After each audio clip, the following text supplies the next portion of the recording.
Talak 3 itu meluncur dari mulut suamiku karena saya menolak membiayai kemewahan ibu dan adiknya. Bukannya menangis, saya justru tertawa. Akhirnya belenggu sebagai sapi perah keluarga ini terlepas selamanya. Halo sahabat semua, selamat datang kembali di kanal ini. Sebelum cerita dimulai, tulis di kolom komentar dari kota mana kalian menonton. Kalau kalian suka kisah tentang kesabaran yang akhirnya berbuah, tekan tombol suka dan berlangganan. Mari kita simak ceritanya sampai akhir. Nama saya Kirana, 32 tahun. Saya pemilik sebuah butik batik di kawasan Kemang, Jakarta.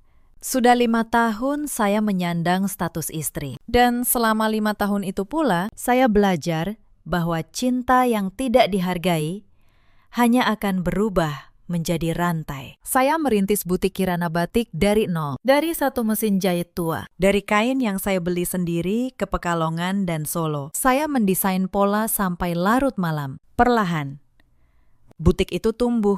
Pesanan datang dari mana-mana. Bahkan mulai merambah pasar ekspo. Tetapi semakin besar butik saya, semakin besar pula nafsu keluarga suami untuk menguras isinya. Sore itu langit Jakarta mendung. Saya duduk di ruang tengah rumah ibu mertua, di sebuah gang sempit di pinggiran kota. Kipas angin tua berputar lambat di langit-langit, mengeluarkan suara berderit. Udara terasa pengap, seolah oksigen di ruangan itu tersedot habis oleh ketamakan penghuninya. Hari itu acara kumpul keluarga bulanan. Sebuah tradisi yang sebenarnya sangat saya benci. Bukan karena saya tidak suka bersilaturahmi, melainkan karena setiap pertemuan di rumah ini selalu berujung pada satu agenda tunggal, memeras dompet saya. Di hadapan saya, Sinta, adik ipar saya yang baru berusia 22 tahun, menyodorkan sebuah brosur mobil. Wajahnya cemberut,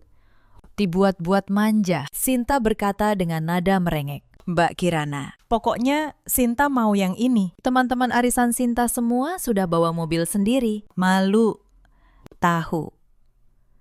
Masa kakak ipar Sinta pengusaha sukses, tapi adik iparnya naik ojek terus?" Saya belum sempat menjawab. Suara berat dan serak dari arah kursi goyang sudah menyahut lebih dulu. Itu suara Bu Ratih, ibu mertua saya. Wanita parubaya itu menatap saya dengan pandangan seolah sedang menghitung berapa nilai emas yang menempel di tubuh menantunya. Bu Ratih berkata, nadanya tidak menerima penolakan. "Dan jangan lupa, urusan rumah. Kirana, ibu sudah tidak betah tinggal di gang sempit ini. Kalau hujan, bau selokan bikin ibu sesak napas. Tadi ibu sudah lihat rumah di perumahan Grand Wisata. Harganya cuma 2 miliar. Kamu kan uangnya banyak. Masa beli rumah untuk mertua saja hitung-hitungan?" Saya menarik napas panjang. Kalimat itu sudah ribuan kali saya dengar selama 5 tahun pernikahan. Saya sudah diam. Saya sudah merenovasi rumah ini. Saya sudah membelikan motor untuk Sinta. Saya sudah menanggung biaya hidup harian mereka. Namun permintaan kali ini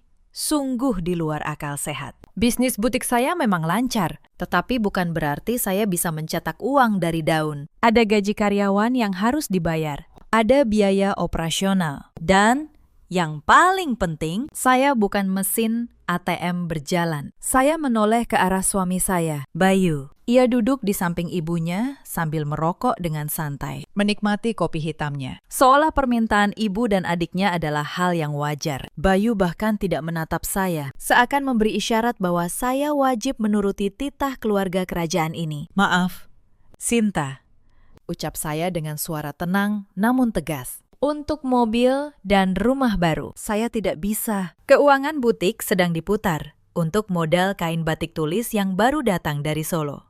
Lagi pula, tabungan rumah tangga kita sudah menipis. Bulan lalu, Mas Bayu minta pelunasan kartu kredit yang jumlahnya puluhan juta." Hening sejenak. Suara kipas angin terdengar makin nyaring di keheningan itu. Wajah Sinta langsung merah padam. Ia membanting brosur mobil ke meja kaca hingga menimbulkan bunyi keras. Sinta menjerit, "Mas Bayu, lihat tuh istrimu, pelit banget, katanya sayang sama keluarga. Tapi beli mobil satu saja tidak mau. Sinta kan cuma minta mobil, bukan Ferrari." Burati pun tak mau kalah. Ia memegang dadanya, seolah-olah terkena serangan jantung. Aduh, dada ibu sakit, perintih Burati. Punya menantu kok perhitungan sekali sama orang tua? Apa gunanya kamu kaya kalau mertuamu menderita di rumah butut ini? Bayu, kamu itu laki-laki. Tegas dong sama istrimu. Ajari dia cara menghormati orang tua. Bayu yang sejak tadi diam, tiba-tiba mematikan rokoknya dengan kasar di asbak. Ia berdiri, wajahnya memerah, menahan amarah. Harga dirinya sebagai anak laki-laki tertua merasa diinjak. Karena istrinya berani menolak perintah ibunya di depan matanya sendiri. Kirana. Suara Bayu menggelegar memenuhi ruang tamu yang sempit itu. Kamu ini benar-benar istri durhaka. Uang itu bisa dicari, tapi kebahagiaan ibu dan Sinta itu nomor 1. Jangan alasan modal usaha terus. Aku tahu uangmu banyak disembunyikan di rekening lain. Saya menatap suami saya dengan tatapan tak percaya. Mas, kamu sadar tidak apa yang kamu minta? Kata saya pelan. 2 miliar untuk rumah, 1 lagi untuk mobil. Sedangkan kamu sendiri selama ini tidak pernah memberi nafkah yang cukup. Malah saya yang menutup semua lubang hutangmu. Sekarang kamu memaksa saya menghabiskan modal usaha. Diam kamu. Bayu menunjuk wajah saya. Jari telunjuknya gemetar karena emosi. Jangan berani-berani mengungkit. Tugasku sebagai suami itu memimpin. Tugasmu sebagai istri yang punya rezeki lebih itu membantu suami. Kalau kamu tidak mau menuruti perintahku dan ibuku, kamu sama saja menginjak kepalaku. Napas Bayu memburu. Ia melirik ibunya yang sedang pura-pura merintih kesakitan. Lalu melirik Sinta yang menangis histeris. Ia merasa harus melakukan sesuatu yang drastis untuk membuktikan bahwa dialah penguasa di rumah tangga ini. Dengar baik-baik, Kirana. Suara Bayu berubah dingin, menusuk. Kalau kamu lebih sayang uangmu daripada keluargaku, untuk apa kamu jadi istriku? Kamu tidak berguna. Saya hendak menyela, tapi Bayu mengangkat tangannya. Mulai detik ini, Bayu berteriak lantang. Matanya melotot tajam. Saya jatuhkan talak 3 padamu. Keluar kamu dari rumah ibuku sekarang juga. Aku tidak sudi punya istri pelit sepertimu. Waktu seolah berhenti. Burati berhenti merintih. Matanya berbinar. Mungkin ia berpikir, saya akan berlutut memohon, lalu menyerahkan semua uang saya. Sinta pun diam, menunggu reaksi kakak iparnya yang biasanya penurut. Namun reaksi yang muncul sungguh di luar dugaan mereka. Saya tidak menangis. Saya tidak jatuh bersimpuh memeluk kaki Bayu. Bahu saya mulai berguncang, tapi bukan karena isak tangis. Sebuah tawa kecil keluar dari bibir saya, lalu berubah menjadi tawa lepas yang keras.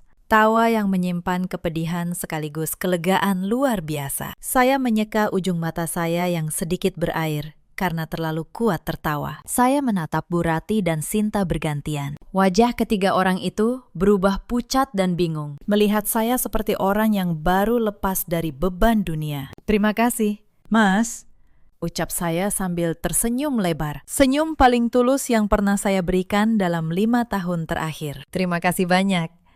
Kamu baru saja membebaskan saya dari neraka ini. Ingat ya, Mas Bayu, Bu, Sinta.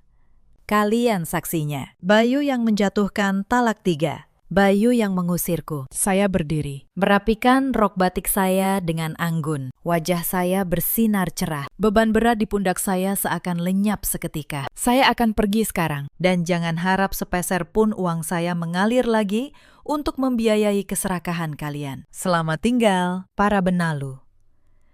Saya memutar tubuh dan melangkah keluar dengan kepala tegak, meninggalkan Bayu yang terpaku dengan mulut ternganga. Mungkin baru menyadari ada sesuatu yang salah. Sangat salah dari keputusan yang baru saja ia ucapkan. Setengah jam kemudian, saya sudah berada di dalam kamar yang selama ini saya tempati setiap kali menginap di rumah mertua. Kamar sempit dengan cat dinding yang mulai mengelupas. Dengan cekatan, saya membuka koper besar dan mulai memasukkan baju. Gerakan saya cepat dan efisien, tanpa keraguan sedikit pun. Setiap kali saya melipat sepotong pakaian, memori masa lalu berkelebat di benak saya, seperti potongan film hitam putih. Kilas balik kebohongan demi kebohongan yang saya telan mentah-mentah selama ini. Saya teringat momen 5 tahun lalu, saat Bayu datang melamar. Kala itu, ia tampil meyakinkan. Setelan jas rapi. Mobil sedan yang belakangan saya tahu hanya sewaan. Dan kartu nama bertuliskan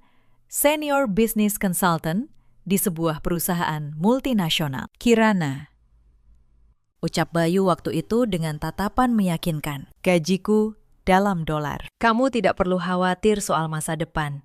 Cukup fokus pada hobimu membatik. Biar aku yang menanggung semua kebutuhan kita. Aku akan menjadikanmu ratu. Janji itu terdengar begitu manis. Saya, yang saat itu adalah wanita muda yang naif dan jatuh cinta, percaya sepenuhnya. Namun keanehan mulai terjadi hanya 3 bulan setelah pernikahan. Sayang, kata Bayu suatu malam dengan wajah memelas. Kantorku sedang ada audit internal besar-besaran. Rekening gajiku dibekukan sementara oleh pusat. Masalah administrasi, legalitas. Mungkin makan waktu beberapa bulan. Boleh aku pakai tabunganmu dulu untuk cicilan mobil dan belanja ibu? Saya, sebagai istri yang berbakti, tentu saja mengiyakan. Tidak apa-apa. Mas, kita kan suami istri. Uangku. Uangmu juga.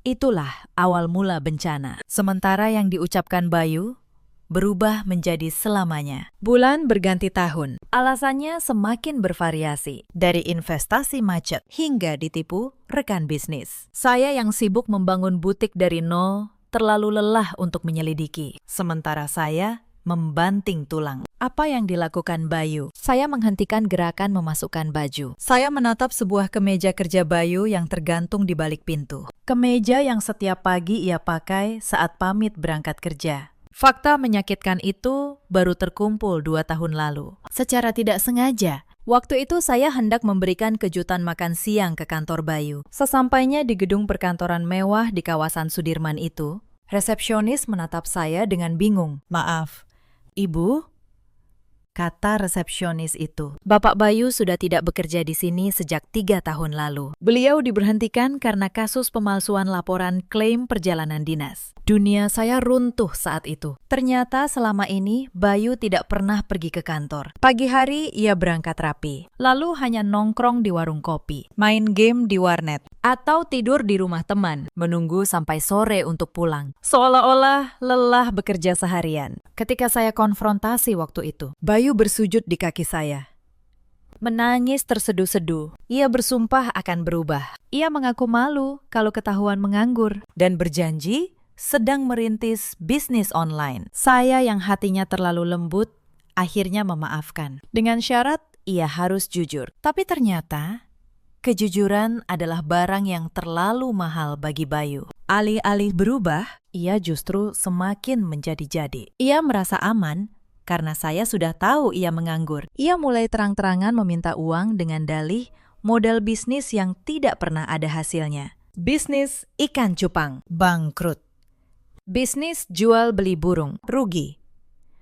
Semua uang itu adalah keringat darah saya. Belum lagi perilaku keluarganya. Bu Rati selalu merasa anaknya direktur sukses. Sinta yang kuliahnya tidak jelas. Tapi gaya hidupnya seperti anak konglomerat. Saya menutup resleting koper dengan keras. Bunyi tarikan yang tajam menyadarkan saya kembali ke masa kini. Cukup.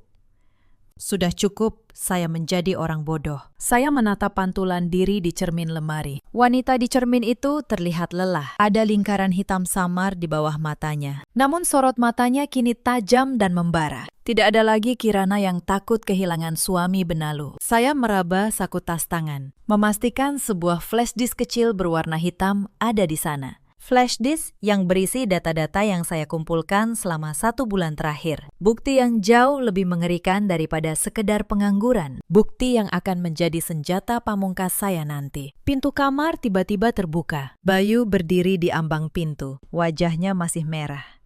Namun kini ada gurat kepanikan di matanya. Mungkin ia mulai sadar bahwa gertakannya tadi berakibat fatal. Ia melihat koper besar saya yang sudah siap. Kamu benar-benar mau pergi. Suaranya sedikit bergetar. Mencoba terdengar garang, namun gagal. Kamu jangan main-main, Kirana. Kalau kamu keluar dari pintu ini, jangan harap bisa kembali. Kamu pikir gampang jadi janda? Siapa yang mau sama wanita pembangkang sepertimu? Saya berbalik. menatap Bayu dengan tatapan dingin yang belum pernah ia lihat. "Siapa yang mau kembali?" jawab saya santai sambil menarik gagang koper. "Justru saya yang harusnya bertanya, siapa yang mau membiayai hidupmu, rokokmu, dan gengsi keluargamu? Mulai besok, semoga bisnismu lancar." Saya melangkah maju, memaksa Bayu menyingkir dari pintu. Saat bahu kami bersentuhan, saya berbisik pelan. "Oh iya, jangan lupa bayar listrik bulan ini. Tokennya sudah bunyi. Pakai uangmu sendiri ya, kan kamu laki-laki, pemimpin rumah tangga." Saya berlalu, meninggalkan Bayu yang terpaku di ambang pintu kamar, menatap punggung mantan istrinya yang menjauh dengan langkah pasti. Di luar, taksi pesanan saya sudah menunggu. Langit sore mulai gelap, tapi bagi saya, matahari baru saja terbit. Kisah ini mundur sejenak, ke masa 1 bulan sebelum palu talak itu dijatuhkan. Masa di mana saya masih mencoba menjadi istri yang berbakti, meski hati saya sudah dipenuhi ribuan lubang keraguan. Malam itu hujan turun dengan deras, memukul genteng rumah Bu Ratih dengan irama yang gelisah. Jarum jam dinding menunjukkan pukul 2 dini hari. Saya terjaga. Di samping saya, Bayu tertidur pulas. Dengkurannya keras, mulutnya sedikit terbuka, menyebarkan aroma alkohol tipis bercampur bau rokok. Sudah seminggu terakhir, tingkah Bayu semakin aneh. Ia menjadi sangat protektif terhadap ponselnya. Jika dulu ia meletakkan ponsel sembarangan, kini benda itu seolah menempel di tangannya. Bahkan saat ke kamar mandi pun ia bawa. Ia juga mudah sekali marah hanya karena hal sepele. Malam itu, rasa curiga saya mencapai puncak. Beberapa jam sebelumnya, Bayu pulang dalam keadaan setengah mabuk. Ia mengoceh tidak jelas tentang bandar sialan. Kalah lagi. Saat saya membantu melepas sepatunya, saya melihat Bayu menyelipkan sesuatu ke dalam tumpukan kotak sepatu di kolong tempat tidur sebelum akhirnya ambruk dan tertidur dengan jantung berdebar kencang. Saya bangkit perlahan. Saya menahan napas agar pergerakan kasur tidak membangunkannya. Suara hujan di luar menjadi penyamaran sempurna untuk langkah kaki saya yang mengendap. Saya berlutut di samping tempat tidur. Tangan saya meraba ke dalam kolong yang gelap. Jari-jari saya menyentuh beberapa kotak sepatu lama. Saya menarik satu kotak yang warnanya sudah pudar. Kotak itu terasa lebih berat dari sekedar berisi sepatu kosong. Dengan gemetar, saya membuka tutupnya di bawah sorotan cahaya lampu jalan yang masuk dari celah jendela. Di dalamnya, tergeletak sebuah ponsel pintar berwarna hitam. Ponsel kedua yang tidak pernah saya ketahui keberadaannya. Selain ponsel, ada beberapa lembar kertas yang diremas asal. Saya mengambil ponsel itu. Layarnya menyala saat disentuh, meminta kunci pola. Saya mencoba pola standar yang sering dipakai orang. Gagal. Saya mencoba tanggal lahir Bayu. Gagal. Lalu, dengan senyum miris, saya mencoba memasukkan tanggal pernikahan kami. Terbuka. Ironi yang menyakitkan. Bayu menggunakan tanggal suci pernikahan kami untuk mengunci rahasia busuknya. Saat saya mulai menjelajahi isi ponsel itu, mata saya membelalak lebar. Rasa kantuk hilang seketika, digantikan rasa mual yang hebat. Seolah ada batu besar menghantam ulu hati saya. Apa yang saya temukan bukanlah bukti perselingkuhan dengan wanita lain, melainkan sesuatu yang jauh lebih menghancurkan. Aplikasi yang paling sering dibuka adalah aplikasi judi online. Saya membuka riwayat transaksinya dan menutup mulut saya dengan tangan agar tidak menjerit. Angka-angka merah berderet panjang tanpa henti. Deposit 5 juta. Deposit 10 juta. Deposit 25 juta. Kalah. Dalam 1 bulan terakhir saja, Bayu sudah menghabiskan hampir 100 juta untuk memutar slot. Uang yang selama ini saya berikan untuk modal usaha. Uang belanja yang ia minta tambah dengan alasan harga naik. Semuanya lari ke meja judi maya itu. Namun, horor itu belum berakhir. Saya membuka galeri foto dan menemukan foto-foto dokumen yang membuat saya gemetar hebat. Ada foto sertifikat hak milik rumah yang kini kami tempati. Rumah milik Bu Ratih. Di foto berikutnya, ada bukti tanda terima gadai dari sebuah lembaga keuangan non-resmi alias rentenir dengan jaminan sertifikat itu. Bayu telah menggadaikan rumah ibunya sendiri senilai 500 juta. Tanggal jatuh temponya bulan depan. Kepala saya berputar. Saya beralih ke aplikasi pesan. Di sana saya menemukan percakapan Bayu dengan kontak bernama Bos Naga. Isinya penuh ancaman. Si rentenir menagih bunga, mengancam akan menyikat rumah. Bayu menjawab dengan berbohong, bilang istrinya sedang mencairkan uang proyek. Saya menggulir layar lebih jauh dan menemukan satu lagi fakta yang membuat darah saya mendidih. Sebuah percakapan dengan Sinta. Saya mengira Sinta akan menjadi sekutu saya, tapi ternyata gadis itu sama busuknya di chat itu.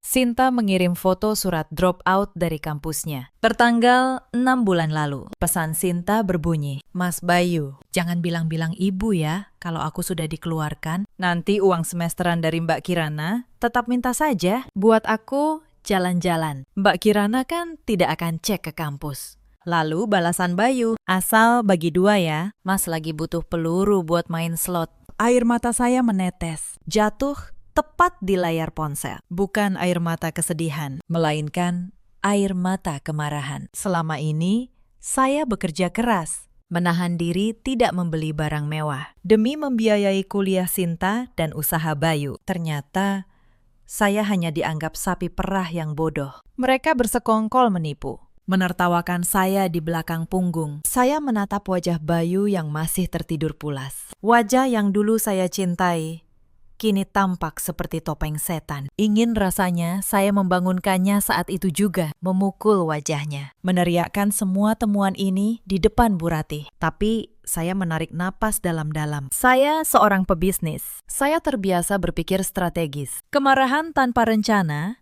hanya akan menjadi emosi sia-sia. Jika saya meledak sekarang, Bayu mungkin akan menyangkal atau memanipulasi situasi sehingga saya yang terlihat jahat. Tidak. Kata saya dalam hati, saya tidak akan marah sekarang.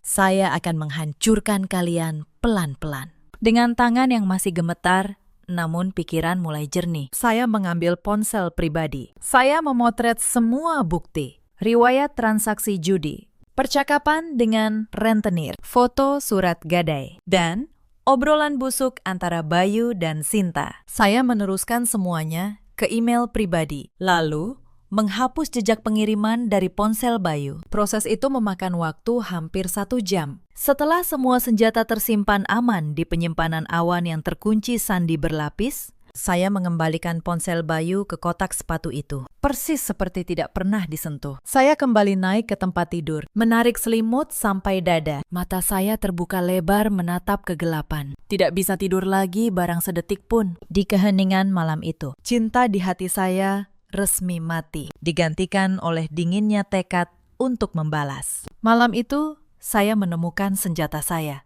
dan saya bersumpah akan menggunakannya tepat di jantung pertahanan lawan saat waktunya tiba. Kembali ke masa kini, 2 jam setelah talat 3 diucapkan, taksi yang membawa saya berhenti di lobi sebuah apartemen mewah di pusat kota. Hunian yang saya beli setahun lalu secara diam-diam. Sebagai investasi sekaligus tempat pelarian jika saya butuh ketenangan untuk mendesain. Tidak ada satupun keluarga Bayu yang tahu tentang tempat ini. Saya turun dari taksi, disambut doorman yang membungkuk hormat. Saat melangkah masuk lobi berlantai marmer dingin, saya merasakan kontras yang tajam. 2 jam lalu saya berada di rumah sempit yang panas dan penuh teriakan. Kini, saya berada di keheningan yang elegan. Sesampainya di unit saya di lantai 25, saya langsung menuju kamar mandi. Saya membiarkan air hangat membasuh seluruh tubuh, seolah ingin melunturkan sisa hawa negatif dari rumah itu. Saya menangis sebentar di bawah guyuran air, menumpahkan sisa emosi manusia saya sebelum keluar sebagai sosok yang baru. Saya mengenakan jubah mandi sutra, lalu duduk di hadapan meja kerja yang menghadap jendela besar. Di luar sana, lampu-lampu kota Jakarta berkelap-kelip seperti hamparan berlian. Namun pikiran saya jauh lebih tajam dari keindahan malam itu. Saya membuka laptop. Saatnya berhenti menjadi korban. Saatnya menjadi sutradara atas kehancuran mereka. Langkah pertama, memutus aliran darah. Saya login ke internet banking. Selama ini, Bayu memegang kartu kredit tambahan yang induknya ada di rekening saya. Dengan wajah datar, saya mengklik menu pengaturan kartu, limit, 50 juta rupiah. Tanpa ragu sedetik pun, jari saya menekan tombol blokir. Selamat menikmati hidup tanpa gesek. Mas, gumam saya. Saya kemudian memeriksa rekening operasional rumah tangga yang setiap bulan saya isi. Saldo terakhir tinggal 200.000. Padahal baru 3 hari lalu saya transfer 5 juta. Uang itu lenyap begitu saja. Saya segera membatalkan fitur auto debit bulanan ke rekening itu. Mulai besok, tidak akan ada lagi notifikasi dana masuk di ponsel Bu Ratih. Langkah kedua, mengamankan aset. Saya menghubungi Pak Hendra, pengacara kepercayaan yang mengurus legalitas bisnis butik saya. Meski sudah larut, ia mengangkat telepon. Selamat malam, Bu Kirana. Tumben menelpon malam-malam. Ada yang darurat? Malam. Pak Hendra, maaf mengganggu. Suami saya baru saja menjatuhkan talak 3 secara lisan. Saya butuh Bapak menyiapkan berkas perceraian resmi secepatnya. Hening sejenak di ujung telepon. Sebelum Pak Hendra menjawab dengan nada profesional. Baik, saya turut prihatin. Atau mengingat cerita ibu selama ini. Mungkin selamat adalah kata yang lebih tepat. Selamat memang lebih tepat. Jawab saya tenang. Tapi ada satu hal lagi. Saya ingin Bapak memvalidasi hutang-hutang atas nama Bayu yang tidak melibatkan tanda tangan saya. Saya punya bukti ia meminjam ke rentenir dan pinjol. Saya ingin memastikan secara hukum itu hutang pribadinya, bukan harta bersama. Bisa diatur. Jawab Pak Hendra. Selama Ibu tidak pernah menandatangani persetujuan pinjaman, apalagi untuk judi, hukum berpihak pada Ibu. Kirimkan semua bukti malam ini. Besok pagi saya akan bergerak memblokir potensi penyitaan aset Ibu. Terima kasih. Satu lagi, Pakistan. Tolong siapkan surat somasi pengosongan untuk adik ipar saya yang menempati ruko lama saya secara gratis. Saya mau ruko itu dikosongkan. Langkah ketiga, kendaraan.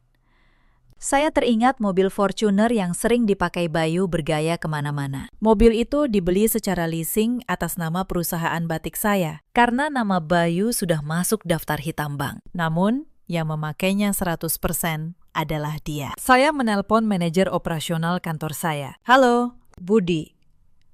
Besok, pagi-pagi sekali, kamu kontak pihak leasing. Bilang unit Fortuner yang dibawa mantan suami saya, posisinya ada di rumah ibunya. Saya minta unit itu ditarik. Saya tidak mau melanjutkan cicilan atas unit yang tidak saya pakai. Berikan alamat lengkap dan jam Bayu biasanya ada di rumah. Akan saya urus besok jam 8 pagi. Bu Kirana, langkah keempat, jebakan tikus. Ini bagian yang paling penting. Saya tidak ingin sekadar pergi dan membiarkan mereka hancur sendiri. Saya ingin memberikan panggung terakhir bagi keluarga itu untuk mempermalukan diri mereka sendiri. Saya mengetik sebuah pesan di grup keluarga yang belum saya tinggalkan. Jari-jari saya menari di atas layar, merangkai kalimat manis namun beracun. Ibu, Mas Bayu, Sinta.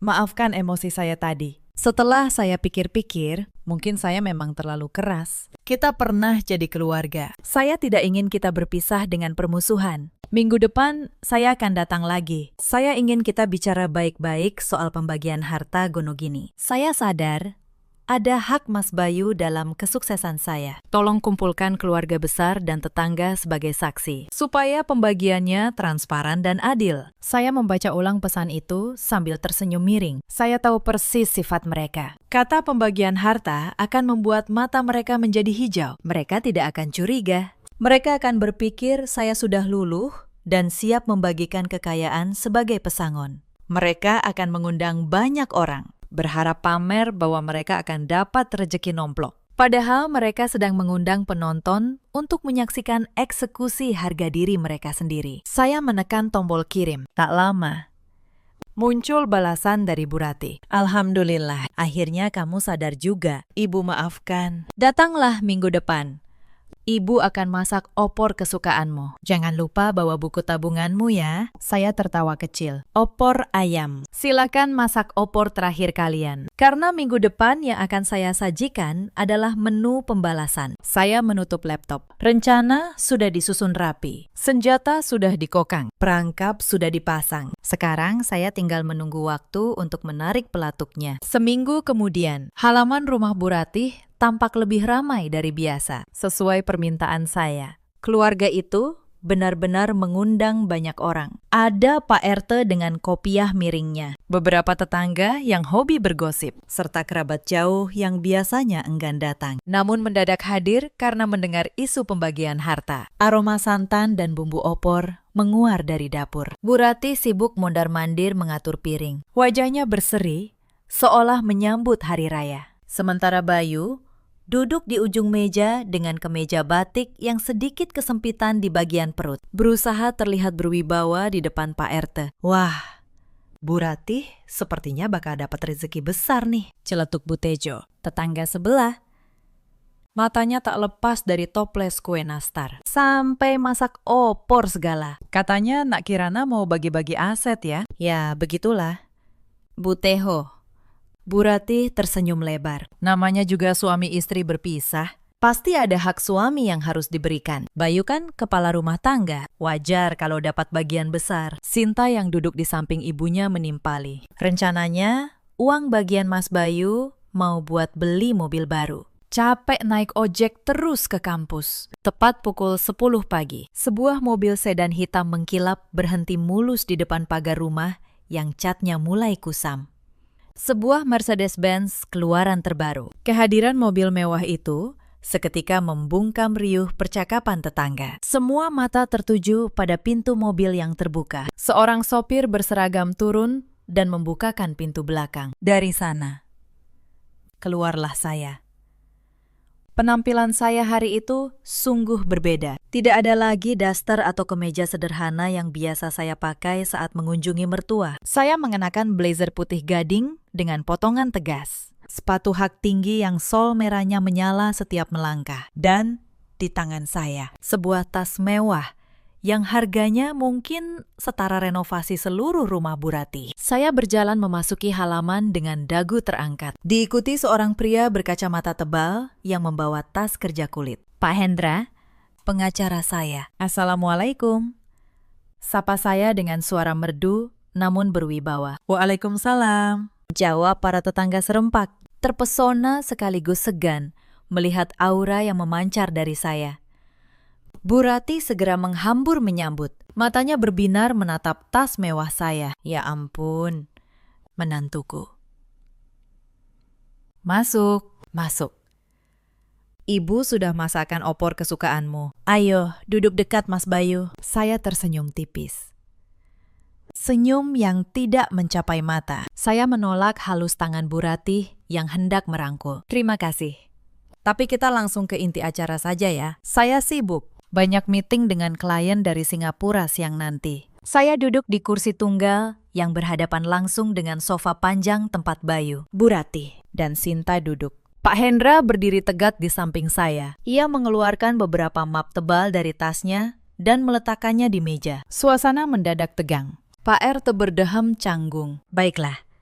Karena kedua belah pihak sudah hadir, mungkin bisa dimulai musyawarahnya. Katanya mau bahas harta gonogini. Nak Bayu. Bayu menegakkan punggung. Melirik map di meja dengan tatapan tamat. Betul. Pak RT, saya mau menuntut hak saya. Selama 5 tahun menikah, Butik Kirana berkembang pesat. Itu kan harta bersama. Saya minta setengah dari aset butik. Mobil Fortuner balik nama ke saya. Juga uang tunai 1 miliar. Untuk jaminan hidup saya dan ibu. Terdengar bisik-bisik dari para tetangga. Angka yang fantastis. Bu Ratih mengangguk setuju. Sinta tersenyum lebar. Saya mendengarkan tuntutan itu tanpa ekspresi. Perlahan, saya membuka kacamata hitam saya. Menatap tajam ke arah Sinta lebih dulu. Sebelum kita bicara soal uang miliaran. Suara saya memecah keheningan. Tenang, namun menusuk. Saya ingin menyelesaikan urusan kecil dulu. Soal Sinta. Sinta tersentak kaget. Namanya disebut. Kok aku? Urusannya sama Mas Bayu. Kamu minta dibelikan mobil sebagai syarat supaya tidak malu sama teman kampusmu. Tanya saya lembut. Iya kan? Iya dong. Jawab Sinta cepat. Itu kewajiban kakak ipar. Bantu adik biar sukses kuliahnya. Saya mengangguk pelan. Memberi isyarat pada Pak Hendra. Pengacara itu mengeluarkan sebuah pengeras suara kecil dan meletakkannya di tengah meja. Saya setuju, pendidikan itu penting, kata saya. Makanya saya heran. Untuk apa kamu butuh mobil ke kampus kalau kamu sebenarnya sudah tidak punya kampus? Wajah Sinta berubah pucat pasi dalam sekejap. Maksud Mbak apa? Saya menekan tombol play. Suara rekaman telepon terdengar jernih dan keras, memenuhi ruang tamu hingga ke teras tempat tetangga menyimak. Selamat siang, Bu Kirana. Saya Pak Bagio dari bagian akademik universitas. Kami ingin mengonfirmasi bahwa surat dropout atas nama mahasiswi Sinta sudah kami kirim ke alamat rumah 6 bulan lalu. Saudari Sinta sudah tidak aktif kuliah selama 2 semester. Status kemahasiswaannya sudah dicabut permanen. Sunyi senyap yang mencekam. Bu Ratih menatap anak perempuannya dengan mata melebar. Mulutnya ternganga, tak percaya. Sinta, ini suara siapa? Kamu di drop out. Bohong. Sinta gemetar hebat. Keringat dingin mengucur di pelipisnya. Ia mencoba menyangkal, tapi lidahnya kelu. Dan ini. Lanjut. Saya sambil melempar segepok foto ke meja. Foto-foto itu menyebar, memperlihatkan Sinta sedang berpesta di klub malam. Jalan-jalan ke Bali, dan belanja barang branded. Semuanya di tanggal dan jam ketika ia seharusnya berada di ruang kuliah. Uang semesteran 15 juta per 6 bulan yang selalu saya transfer. Ternyata dipakai untuk pesta di klub malam ya. Sinta, tanya saya dengan nada dingin. Kamu membohongi ibumu, membohongi saya. Dan sekarang berani minta mobil. Bu Ratih menjerit histeris. Ia yang selama ini selalu memanjakan Sinta, merasa ditampar keras di depan umum. Ia menyambar toples kue dan hendak melemparkannya ke Sinta. Tapi ditahan Pak RT. Sinta menangis meraung, menutupi wajahnya. Citra gadis kuliahan pintar yang selama ini ia banggakan di depan tetangga hancur lebur. Para tetangga mulai bergunjing terang-terangan, menunjuk Sinta dengan tatapan jijik. Lihat, gayanya selangit. Ternyata bisik Bu Tejo cukup keras. Kasihan Bu Ratih, punya anak perempuan penipu. Saya menatap kekacauan itu dengan kepuasan yang tersembunyi rapi di balik wajah datar. Satu pion sudah tumbang. Saya menepuk tangan sekali, menarik kembali perhatian semua orang. Urusan Sinta sudah. Sekarang giliran Mas Bayu. Katanya mau minta 1 miliar. Bayu yang sejak tadi diam karena kaget, kini menatap saya dengan nyalang. Melihat adiknya menangis dan ibunya syok memegang dada, amarahnya meledak. Ia merasa saya sengaja mempermalukan keluarganya. Dengan kasar, ia menggebrak meja kaca hingga toples bergetar. Cukup, Kirana, bentak Bayu sambil berdiri. Wajahnya merah padam. Urat lehernya menonjol. Kamu keterlaluan. Kalau benci sama kami, bilang saja. Jangan buka aib adikku di depan orang kampung begini. Dasar wanita ular. Pak RT mencoba menenangkan. Sabar, Nak Bayu. Sabar. Bapak diam saja. Hardik Bayu pada Pak RT membuat Pak tua itu tersentak. Lalu Bayu menunjuk wajah saya. Oke. Kamu mau main kasar? Fine. Sekarang mana bagianku? Mana hak gono giniku? Aku tidak peduli soal Sinta. Tapi aku suamimu. Aku punya andil dalam hartamu. Berikan uangku dan pergi dari sini. Saya tidak bergeming sedikit pun. Bahkan tidak berkedip saat ia membentak. Dengan gerakan lambat yang elegan, saya memberi kode pada Pak Hendra untuk membuka map kedua. Map berwarna merah. Andil, tanya saya dengan nada sinis. Andil apa? Andil menghabiskan uang.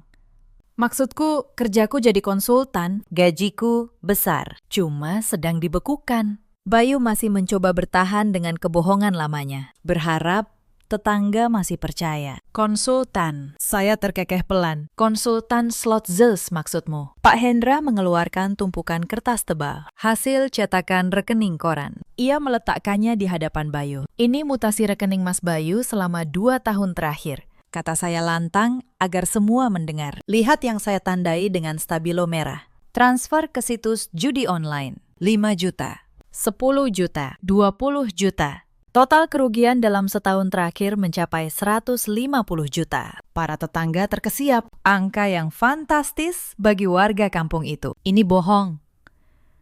Itu data palsu. Bayu mencoba meraih kertas-kertas itu untuk merobeknya. Tapi Pak Hendra dengan sigap menahannya. Ini data resmi dari bank. Pak Bayu, ada cap basahnya. Bisa dipertanggungjawabkan di pengadilan, kata Pak Hendra tegas. Bu Rati yang baru pulih dari syok soal Sinta, kini menatap anak laki-laki kebanggaannya dengan pandangan nanar. Astagfirullah, Bayu, kamu judi. Uang belanja ibu kamu pakai judi, bukan cuma uang belanja. Potong saya cepat. Saya belum selesai. Bom yang sesungguhnya baru akan dijatuhkan. Saya mengambil selembar kertas lagi dari map. Sebuah surat peringatan dengan kop surat berlogo seram dari sebuah lembaga pinjaman. Ibu Rati, panggil saya lembut namun tegas. Ibu tahu di mana sertifikat rumah ini? Wajah Bu Ratih memucat. Sertifikat ada di lemari ibu. Disimpan rapi di bawah baju. Yakin ada di sana? Tanya saya menantang. Sebab, menurut surat ini, sertifikat rumah atas nama Rati Suminar sudah digadaikan 6 bulan lalu dengan nilai pinjaman 500 juta. Dan karena bunganya tidak dibayar 3 bulan terakhir, statusnya sekarang macet total. Saya meletakkan surat penyitaan itu di depan Bu Ratih. Besok pagi, lanjut saya dengan nada final. Pihak kreditur akan datang untuk eksekusi penyitaan. Rumah ini bukan milik ibu lagi. Rumah ini sudah digadaikan oleh anak kesayangan ibu untuk menutupi kalah judinya. Berita itu meledak lebih dahsyat daripada kabar Sinta tadi. Bu Ratih merasa dunia di sekelilingnya berputar. Rumah ini adalah satu-satunya peninggalan almarhum suaminya. Tempat ia berteduh di hari tua. Bayu? Suara Bu Ratih tercekat. Nyaris tak terdengar. Katakan ini bohong. Kamu tidak mungkin menjual rumah ibu. Kamu bilang kamu sukses. Bayu mundur selangkah. Wajahnya pucat pasi. Rahasia yang ia jaga mati-matian kini telanjang di bawah sinar matahari. Ia melihat tatapan tetangga yang berubah menjadi tatapan menghakimi. Ibu, dengarkan Bayu dulu. Itu buat modal bisnis. Bayu ditipu teman. Bayu pasti tebus. Kok? Bayu janji. Bayu tergagap. Mencoba meraih tangan ibunya. Namun Bu Ratih menepis tangan anaknya dengan kasar. Wanita tua itu tiba-tiba memiliki tenaga entah dari mana. Ia berdiri dan melayangkan tamparan keras ke pipi Bayu. Suara tamparan itu menggema di seluruh ruangan. Bayu terhuyung ke belakang. Anak durhaka, jerit Bu Ratih dengan air mata bercucuran. Ibu besarkan kamu dengan susah payah. Ibu bangga-banggakan kamu ke semua orang. Ternyata kamu setan. Kamu curi rumah ibu buat judi. Kamu tega bikin ibu jadi gelandangan. Bu Ratih memukuli dada Bayu bertubi-tubi dengan kepalan tangannya yang lemah. Bayu hanya menunduk, tidak berani melawan. Karena puluhan pasang mata tetangga dan Pak RT menatapnya, seolah siap mengeroyok jika ia berani menyentuh ibunya. Di tengah kekacauan itu, saya berdiri dengan tenang. Saya melihat jam tangan. Waktunya. Gumam saya pelan. Dari kejauhan, terdengar suara deru motor-motor besar. Suara knalpot bising yang berhenti tepat di depan pagar. Permisi, teriakan suara berat laki-laki terdengar dari luar. Ada yang namanya Bayu Prakoso di sini. Semua orang menoleh ke pintu. 3 orang pria berbadan besar dengan wajah garang masuk ke halaman tanpa permisi. Mengenakan jaket kulit. Itu untukmu. Mas Bayu, kata saya sambil merapikan tas. Teman-teman spesialmu sudah datang. Itu penagih hutang yang kamu janjikan tadi. Wajah Bayu kehilangan seluruh warnanya. Kakinya lemas seketika. Orang yang kalian cari ada di situ, kata saya kepada para penagih hutang sambil menunjuk Bayu. Silahkan urus urusan kalian. Saya dan pengacara saya sudah tidak ada hubungannya dengan orang ini. Kami sudah resmi bercerai. Harta dia dan saya terpisah. Salah satu penagih hutang mengangguk hormat pada saya. Mungkin terintimidasi oleh penampilan saya, lalu beralih menatap Bayu dengan tatapan buas. Bayar sekarang, atau kami angkut semua barang di sini. Saya menatap Bu Ratih yang kini terduduk lemas di lantai, meratapi nasibnya. Sinta yang masih sesenggukan di pojok sofa, ketakutan melihat preman-preman itu. Dan Bayu yang gemetar, dicengkeram kerah bajunya. Saya pamit, Bu Rati, Mas Bayu, Sinta, ucap saya dingin. Semoga kalian menikmati hasil kerja keras kalian selama ini. Tidak ada Rp1 pun uang saya yang akan keluar untuk menolong kalian. Ini pelajaran hidup yang mahal. Saya berbalik, melangkah keluar dengan anggun, membelah kerumunan tetangga yang menyingkir, memberi jalan dengan penuh rasa segan. Halaman rumah Bu Ratih yang biasanya lengang, kini berubah menjadi arena pertunjukan drama paling tragis yang pernah disaksikan warga kompleks. Matahari siang yang terik seolah menjadi lampu sorot yang menelanjangi aib keluarga yang selama ini merasa paling terhormat itu. Bu Ratih merosot di lantai teras. Ia menatap nanar ke arah tetangga, berharap ada yang menolong. Pak RT, tolong kami. Usir preman-preman ini. Pak RT mundur, menggelengkan kepala dengan wajah prihatin namun tegas. Maaf, Bu Ratih, ini urusan hutang piutang pribadi. Saya tidak bisa ikut campur kalau sudah ada surat kuasanya. Apalagi Nak Bayu memang terbukti meminjam. Bisik-bisik tetangga semakin kencang. Ya ampun, gaya selangit. Ternyata hutang rentenir. Kasihan Bu Ratih. Tapi salah sendiri juga sombong. Saya masih berdiri di dekat mobil mewah saya. Saya tidak langsung pergi. Saya berdiri di sana seperti seseorang yang menyaksikan keadilan akhirnya datang. Saya ingin memastikan akar benalu ini benar-benar dicabut sampai ke ujungnya. Tiba-tiba, sebuah truk derek berwarna kuning memasuki jalanan kompleks yang sempit. Truk itu berhenti tepat di belakang mobil Toyota Fortuner hitam yang selama ini menjadi kebanggaan Bayu. Mobil yang selalu ia pamerkan sebagai simbol kesuksesan palsunya. 2 orang petugas berseragam biru turun dari truk derek. Mata Bayu terbelalak. Ia meronta dari cengkeraman penagih hutang. Siapa kalian? Mau apa dengan mobil saya? Salah satu petugas mendekat dengan sopan, namun wajahnya datar. Selamat siang. Kami mendapat instruksi dari pemilik sah kendaraan, PT Kirana Batik Sejahtera, untuk melakukan penarikan unit karena pembatalan penggunaan aset perusahaan. Apa? Itu mobil saya? Bayu berteriak histeris. Ia menoleh ke arah saya dengan tatapan penuh kebencian. Kirana, kamu tidak bisa melakukan ini. Itu mobil operasional. Aku yang pakai setiap hari. Saya melangkah maju sedikit. Cukup dekat agar suara saya terdengar semua orang. Namun cukup jauh untuk tidak tersentuh kotoran drama itu. Koreksi. Mas, ucap saya tenang. Itu mobil atas nama perusahaan. Surat-suratnya atas nama PT Kirana Batik. Kamu hanya pengguna yang dipinjamkan fasilitas. Karena kamu sudah bukan suamiku dan tidak punya hubungan kerja dengan perusahaanku. Maka fasilitas itu dicabut. Tapi aku butuh mobil itu. Bagaimana aku bisa cari kerja kalau tidak ada kendaraan? Bayu memelas. Harga dirinya sudah benar-benar lenyap. Ia sadar tanpa mobil itu. Ia hanyalah pengangguran biasa. Mobil itu adalah satu-satunya kulit yang menutupi kemiskinannya. Naik ojek. Mas, jawab saya singkat. Atau jalan kaki. Sehat. Petugas leasing tidak membuang waktu. Dalam hitungan menit, mobil Fortuner gagah itu sudah dikaitkan ke truk derek. Ban depannya terangkat ke udara, seolah melambai selamat tinggal pada tuannya. Sinta yang melihat mobil impian kakaknya ditarik, meledak tangisnya. Ia berlari keluar, menarik lengan baju petugas. Jangan diambil, Pakistan. Nanti saya ke kampus naik apa? Teman-teman saya lihat. Sinta, bentak saya, membuat gadis itu terlonjak. Kamu sudah tidak punya kampus.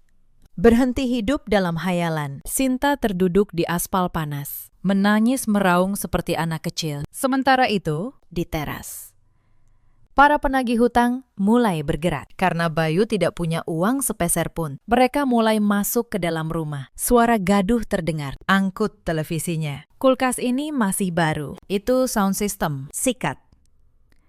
Bu Ratih menjerit melihat barang-barang kesayangannya diangkut paksa. Jangan TV ibu, jangan kulkasnya. Namun teriakan itu sia-sia. Satu persatu barang elektronik diangkut keluar. Rumah itu dikuras isinya sebagai pembayaran bunga hutang yang menggunung. Bayu hanya bisa berdiri mematung di tengah halaman. Mobilnya diderek. Barang-barangnya disita. Aibnya terbongkar. Rumah ibunya terancam disita besok pagi. Dalam waktu kurang dari 2 jam, hidupnya yang nyaman hancur lebur menjadi debu. Saya merasa cukup. Saya sudah melihat apa yang perlu saya lihat. Saya menatap wajah-wajah tetangga yang kini menatap saya dengan rasa hormat bercampur takut. Bapak, Ibu sekalian, ujar saya lantang. Saya mohon maaf atas keributan ini. Hari ini saya tegaskan di depan saksi bahwa saya, Kirana, tidak lagi memiliki hubungan apapun dengan keluarga ini. Segala hutang piutang yang mereka buat murni tanggung jawab mereka sendiri. Jangan ada yang datang menagih ke saya. Iya, Nak Kirana, kami mengerti, sahut Bu Tejo. Kamu wanita baik, memang tidak pantas sama laki-laki seperti itu. Saya tersenyum tulus pada para tetangga, lalu berbalik menatap Bayu untuk terakhir kalinya. Selamat menikmati kemiskinan yang kau buat sendiri. Mas, talak 3 yang kau ucapkan adalah hadiah terindah dalam hidupku. Tanpa menoleh lagi, saya masuk ke dalam Mercedes-Benz saya. Pintu ditutup, memblokir suara tangisan Bu Ratih dan teriakan frustrasi Bayu. Mobil mewah itu melaju perlahan, meninggalkan kepulan debu tipis, membawa saya pergi menjauh dari masa lalu yang kelam, menuju masa depan yang cerah. Di belakang saya, Bayu jatuh berlutut di tanah, menatap nanar jejak ban mobil saya. Di telinganya masih terngiang tawa saya seminggu lalu. Tawa yang kini ia sadari adalah lonceng kematian bagi hidupnya yang penuh kepalsuan. 6 bulan telah berlalu sejak hari penghakiman di halaman rumah Bu Ratih. Roda nasib telah berputar 180 derajat, menggilas mereka yang sombong dan mengangkat mereka yang sabar. Langit senja di kota Paris memancarkan warna ungu kemerahan. Di sebuah ballroom hotel bintang 5 yang menghadap Menara Eiffel, suasana tampak gemerlap. Lampu kristal menggantung megah. Malam itu adalah malam peluncuran koleksi musim dingin Kirana Batik Internasional. Saya berdiri di tengah ruangan, mengenakan gaun malam berbahan sutra batik tulis motif sekar jagat. Saya terlihat bercahaya. Mata saya berbinar penuh percaya diri. Tidak ada lagi gurat kelelahan yang dulu selalu menghiasi wajah saya. Seorang desainer terkenal asal Italia mencium punggung tangan saya. Madam Kirana, karya Anda luar biasa. Perpaduan tradisional dan modern yang sangat memukau. Saya ingin memesan 500 potong untuk butik saya di Milan. Terima kasih, jawab saya dengan bahasa Inggris yang fasih. Manajer saya akan segera mengurus kontraknya. Saya melirik ke sudut ruangan. Di sana Pak Hendra, yang kini menjadi konsultan hukum tetap perusahaan saya, mengangkat gelas memberi selamat. Bisnis saya meledak pesat. Tanpa beban finansial dari keluarga Benalu, saya bisa memutar modal dengan leluasa, berekspansi ke pasar internasional. Saya menyesap jus jeruk saya. Dulu,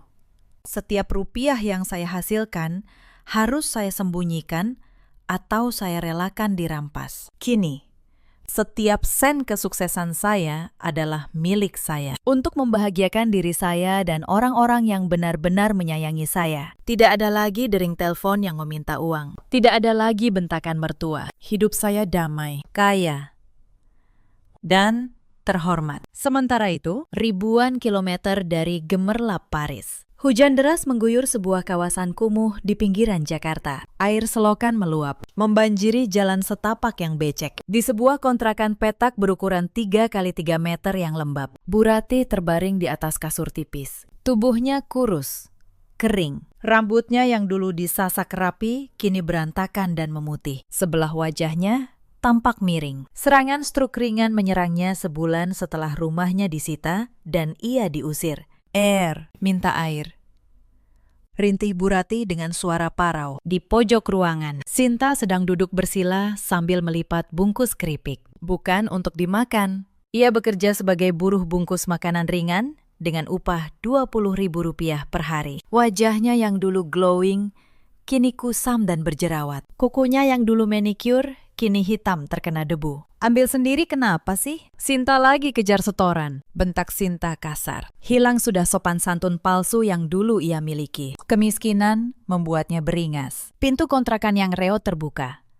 Bayu masuk dengan tubuh basah kuyup. Ia mengenakan kaos yang sudah bolong di bagian ketiak. Di bahunya tersampir karung goni. Ia baru pulang dari pasar induk. Kini ia bekerja sebagai kuli panggul sayur. Tidak ada perusahaan yang mau menerimanya karena catatan kriminal penipuan dan riwayat hutangnya yang buruk. Satu-satunya pekerjaan yang tidak butuh surat keterangan adalah menjadi kuli kasar. Bayu meletakkan sebungkus nasi rames di lantai. "Makan," kata Bayu datar. Suaranya serak dan putus asa. "Lauknya mana?" "Masak tempe lagi," protes Sinta. "Syukur ada makanan." Hardik, Bayu, "Hari ini sepi.